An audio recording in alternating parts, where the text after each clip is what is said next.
Nós queremos meditar na palavra do Senhor nesse momento, com o tema que nós já propusemos. Não temo a necessidade. Não temo a necessidade. Filipenses capítulo 4 e o verso 19. O meu Deus há de prover magnificamente todas as minhas necessidades, segundo a glória em Cristo Jesus. Amém? Repartindo o pensamento, o entendimento de que na ceia celebramos, apesar da dor, apesar do preço, vitória. Celebramos conquista. Apesar do que foi para o Senhor Jesus, o grande sacrifício, nós celebramos conquista, vitória. E há diversas coisas que advêm, que é consequência, que é efeito da vitória de Jesus na cruz por nós. E eu creio que um deles, quem sabe um dos maiores, é o sentimento de segurança, o sentimento de paz, como a própria Bíblia diz, que vai até além da capacidade de entendermos. E isso se traduz no fato de que eu posso dizer assim: eu não temo a necessidade, porque sei quem tem guardado o meu tesouro, sei quem cuida de mim, e sei o que beneficiou a minha vida, beneficiou o seu povo, depois daquela grande vitória na cruz do Calvário. Normalmente nós pensamos sobre a fé e sobre as conquistas pessoais como algo que nós temos que sofrer muito para conquistar. E a vida não nos deixa esquecer disso. Se eu quero comprar, se eu quero conquistar, se eu quero avançar, eu tenho que enfrentar. Eu tenho que lutar, eu tenho que trabalhar. E não há coisas que vêm assim muito grátis. Até a gente fica meio desconfiado, né? Quando é grátis. Nós fizemos evangelismo no ponto de ônibus, levando café quentinho e pão de queijo para os trabalhadores que vinham no ponto de ônibus. E no primeiro dia ficaram desconfiados assim: mas é de graça isso aí? Quanto custa? Porque a gente é tão acostumado a trabalhar e conquistar tudo que tem, que quando vem alguma coisa de graça você fica meio assim, né? Como diz assim na rua, um pé atrás. E se você abre a porta da sua casa e dá uma olhadinha para dentro da sua casa e as coisas que você tem, nada lá veio muito de presente, né? O que está lá foi conquistado. Então essa é a ideia que nós temos. E aí quando vamos ouvir uma pregação com esse tema assim: não temo, não tenho medo, não temo a necessidade, parece um pouco fora do eixo, parece um pouco arrogante, e parece que não é muito a minha realidade, porque nós tememos sim a necessidade. Tem gente que só de pensar que não vai pagar o aluguel, não vai abastecer o carro, não vai pagar tal conta, a pessoa já começa a ficar doente. O casal está só no beijinho o mês inteiro, mas faltou dinheiro, já começam as briguinhas, que viram até brigonas, pelo medo da necessidade. E quando a necessidade bater a porta? Então me parece um tanto quanto estranho pensar que eu, olhando para a Bíblia, olhando para a palavra de Deus, eu possa pensar assim, que eu vou dizer: não tenho medo da necessidade. Parece que choca um pouco a minha realidade. Mas por outro lado, eu não posso mudar o que a Bíblia oferece para nós. Eu não digo que não vamos ter lutas, mas eu posso ter uma sensação, um sentimento, um pensamento de paz e de segurança. Eu vou trabalhar, mas eu vou em paz, porque não tenho necessidade. Se eu puder trabalhar, Deus vai suprir. E se eu não puder, Ele vai suprir também. Se eu trabalhar pouco, Ele vai suprir. Se eu trabalhar muito, Ele vai suprir. E se eu não trabalhar, o sentimento é o mesmo: Deus irá suprir. E é isso que a Bíblia nos ensina. O caminho da fé e do crer é, apesar da circunstância difícil, eu tenho tranquilidade, sabendo que Deus, no momento certo e do seu jeito certo, vai me suprir. Não apenas algumas coisas, mas todas as coisas. Então eu deixei aqui 3 perguntas para responder, ou 3 respostas então. Não temo a necessidade, primeira coisa, porque Deus é provedor. É por isso que eu não temo a necessidade, porque Deus é provedor. Deus é grande, Deus é poderoso. Não há palavras, não há figuras, não há esclarecimento que possa descrever verdadeiramente Deus. Nós podemos beliscar, aproximar um certo conhecimento de Deus, da sua grandeza. Moisés queria vê-lo. Moisés, você não aguenta, só de eu passar na tua frente. E Moisés se escondeu atrás da rocha, e a presença de Deus, uma teofania, uma representação de Deus passou ali. e houve trovões, saraivas e fogo, né? E Moisés não podia olhar, mas ele sentiu que passou um fogaréu ali. Aleluia! Não é possível descrever quem é Deus, nós não alcançamos. O machado, o ferro, não consegue entender o ferreiro que o fez. Assim somos nós. Deus é o provedor. Eu posso me lembrar Deus conversando com Moisés, e Moisés falou assim: mas se eu chegar lá para o faraó, quem é que eu digo que mandou? Aí Deus vai falar assim para Moisés: bom, agora eu vou descrever para você, Moisés, quem sou eu, e você vai dizer para o faraó quem sou eu. E o que Deus diz para Moisés, para descrever a sua figura, a sua pessoa? Diga para o faraó que o Deus, o eu sou, mandou. Quem? O eu sou. Eu sou Deus, eu sou poderoso, eu sou suficiente, eu que amo, eu que sustento, eu que guardo, eu sou e ponto. É por isso que eu não devo temer a necessidade, porque eu sou é que é o provedor. Moisés, então eu vou dizer isso para o faraó. Existe um termo jurídico que se diz lá no judiciário, que é o estado de necessidade. E se for comprovado o estado de necessidade, é uma situação em que favorece a pessoa que cometeu uma coisa que não deveria cometer. Quando você faz um ato, uma agressão, uma ação, um ato que seja, e que você feriu o estado de direito da outra pessoa, você perde o direito e você se torna um criminoso por causa disso, a não ser que seja comprovado o seu estado de direito. Eu estava sendo atacado e eu me defendi. Eu fiz essa decisão porque ia me afetar a mim, os meus bens, os meus familiares. Então eu tive essa ação, e o júri vai entender que a pessoa estava no seu estado de necessidade. E trazendo esse pensamento para nós, meus irmãos, nós temos esse direito em Jesus, em Deus o nosso Pai. O nosso estado de necessidade, nós somos dependentes completamente dele, e por isso podemos confiar, e por isso não precisamos temer, porque Deus é o provedor. Às vezes nós trocamos de provedor e a internet fica pior do que era antes, né? Porque nem sempre as promessas são cumpridas, mas em Deus não, as suas promessas são fiéis e verdadeiras, como nós cantamos no começo do culto, as promessas nas quais eu estou firme nessas promessas do Senhor. Por que eu não temo a necessidade? Porque Ele me deu fé para receber. Veja bem, o texto vai dizer assim: o meu Deus há de prover. Então o provedor é Deus, mas ele diz assim: há de prover, ele proverá, é dele que vem. Ou seja, aqui tem uma coisa meio que no ar, há de prover, ou seja, aqui entra a experiência da fé. Por que eu não temo a necessidade? Porque o próprio Deus me dá a fé para receber. As coisas do céu são recebidas pela fé. Nós estamos celebrando a ceia no dia de hoje, de algo que está feito, terminado, a obra completa da cruz. E isso, o Espírito Santo gerou em nós a boa notícia que Jesus completou, que Jesus venceu, e então nós somos abençoados, nós somos perdoados, recebidos como filhos. E então eu posso dizer assim: eu não tenho necessidade, porque Ele me deu fé para receber. Eu creio no que Ele fez, e eu creio no que Ele está fazendo na minha vida, e é o caminho da fé. Muitas pessoas servem a Deus, mas não sabem agir por fé. Às vezes a pessoa quer tudo pronto, quer tudo na hora, e há um momento que fala assim: Ele há de dar, Ele há de suprir, como o texto acaba de dizer aqui: o meu Deus há de prover. Vai dar certo? Sim, Deus irá agir aqui, Deus irá na frente resolvendo as questões, porque Ele me deu fé para crer. Tudo está consumado. Então na cruz Jesus disse a última palavra, tetelestai, no grego que ele diz lá. Tudo está pronto, está liquidado, está pago, a obra do Senhor está completa, está feito. Qual obra que está feita? A obra de Deus nos céus. Foi isso que Jesus disse. O que está pronto?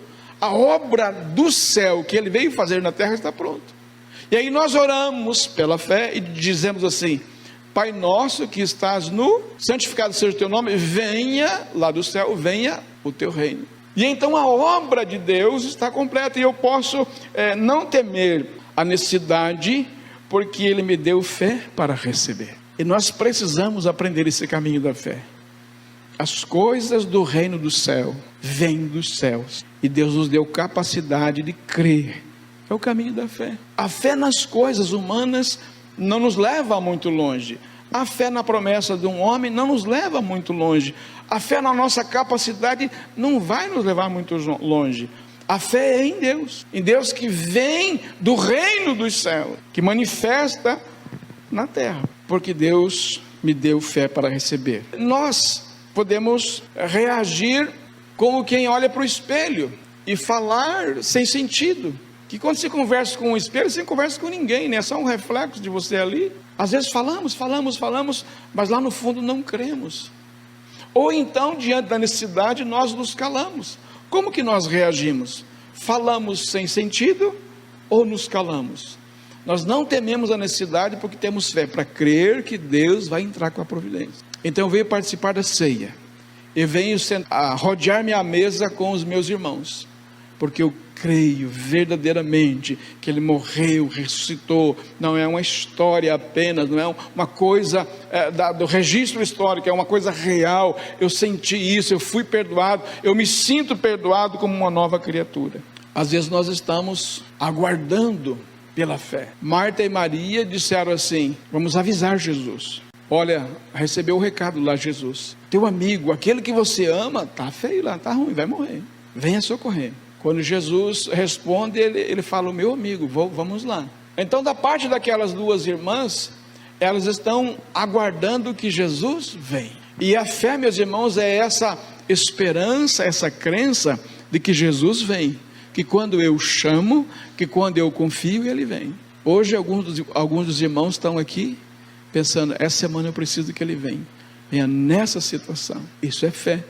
E nós cremos que Ele vem, e Jesus vem porque nos ama. Às vezes eu posso sentir assim: mas veio tarde. E para Jesus nunca é tarde, Ele nunca vem tarde. Mesmo Lázaro, que estava atrás da pedra, há 4 dias esperando, ainda não era tarde. Jesus vem. Eu posso crer, mesmo que tudo em mim diga que não, mesmo que eu olho para mim e falo: a minha realidade, o meu dinheiro não dá, a minha saúde não dá, o que eu tenho não dá, Jesus me abandonou, não veio, não vai chegar a tempo. Ainda que em mim esteja tudo morto, Ele vem. Eu preciso crer que Ele vem. Então não temo a necessidade, mas eu já estou sentindo fome, mas Ele vem. Mas eu já estou endividado, mas Ele vem. Mas eu me sinto culpado, mas Ele vem. Eu não sinto medo da necessidade, porque Ele me deu fé para receber. Eu não sinto necessidade porque Ele é suficiente em tudo. O texto diz assim: o meu Deus há de prover magnificamente todas as minhas necessidades. Eu não temo a necessidade porque Ele é suficiente em tudo. E eu posso olhar assim: venha a nós o teu reino. O reino dele é maior do que tudo que eu posso suportar. E mesmo assim eu posso pedir. Desse reino vem a cura. Desse reino vem a resposta. Desse Deus maravilhoso vem o que eu preciso. E eu posso confiar. É por isso que eu coloco a minha mão no cálice. Eu coloco a minha mão no pão. E como do pão e bebo do cálice. Creio que foi por mim, que me sustenta e que alimenta a minha fé e que me traz esperança cada vez que eu participo da ceia. O texto que Mateus fala da oração: venha a nós o teu reino, diz assim: assim na terra como no céu. Então eu não tenho medo da necessidade, porque Ele é suficiente em tudo. E a abundância que eu não ver, que eu não perceber aqui, Ele me dá no seu reino, assim na terra como no céu. Então a conquista que você precisa, a vitória que você espera, ela já está estabelecida no céu, já está escrita no céu. Eu posso tomar posse disso e não ter medo do que vem à frente, do que me aperta.